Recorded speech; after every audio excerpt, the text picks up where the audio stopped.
Here we are. This is a manual tensioner. Okay, get away with that stupid automatic spring thing that they've got.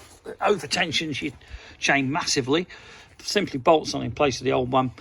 Retort the bolts up, adjust this for the correct tension here, 3/4 of an inch in old money, and basically do these little tabs up on a lock washer, and you won't have the problem where obviously on the late bikes the thing's over tension the hell out of everything, buggering up your compensator and obviously causing excess chain wear as well.